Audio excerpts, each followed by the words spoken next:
Good afternoon and happy Sunday from a beautiful blue sky spring day in Portland. I hope your weekend has been lovely. And I missed speaking with you last Sunday. I was at a conference in Las Vegas, a Western Veterinary Conference. It's a huge conference for veterinarians. And so it was a whirlwind of a work week, but here I am with you. And been considering what was really in my heart and in my mind this last week or two. And one of the things that you can't help but getting excited about this time of year is spring, and the fact that there's this energy and this feeling of renewal around you in the trees. You hear it with the birds. We're even hearing little spring frogs at night.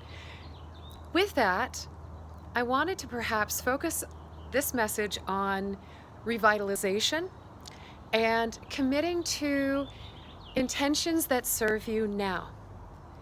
So, what about spring cleaning of those habits and perhaps older goals, intentions that are no longer really in line with where you are now or no longer serve you? Where do we start?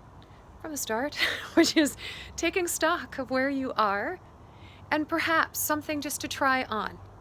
And maybe try it this week would be at some point where you can be quiet, beginning of your day, end of your day.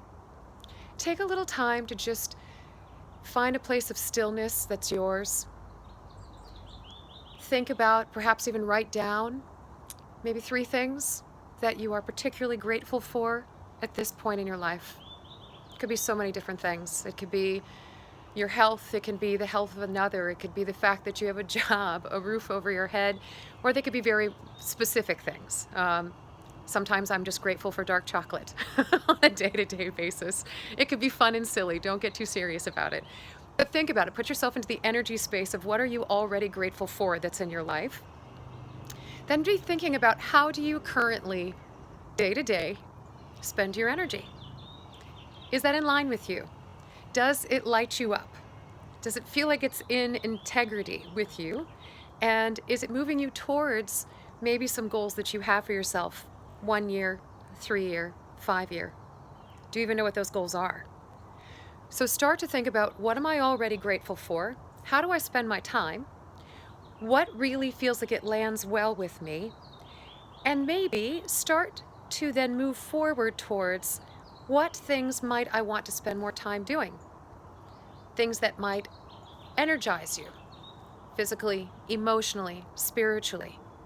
And on these videos that I've had with you, we've talked about all sorts of things that can light you up and fill your heart, fill your soul, but they're unique to each one of us. And so you have to find those things for you. And I can't recall whether I had shared this book with you before as a resource, but it's called The Passion Test by Janet Attwood.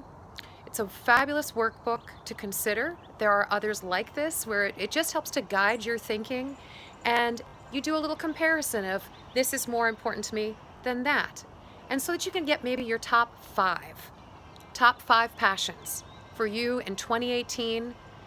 It's your opportunity in the spring to find the energy coming up through you, and you want to change your life force as we move into these more light-filled, warm days with things that really energize you, but also contribute to the better good of your family, your friends, and the world around you.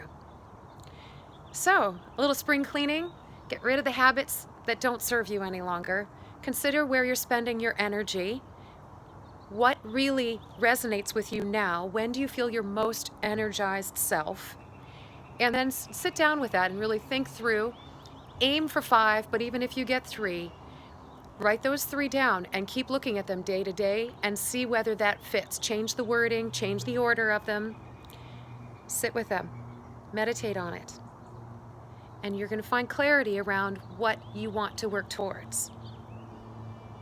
So, I wish you then a beautiful spring week, and may the blossoms around you be blooming soon if they aren't already. I've got beautiful apple blossoms behind me today, smelling lovely. And I wish you a lovely, lovely evening. And from my heart to yours, namaste.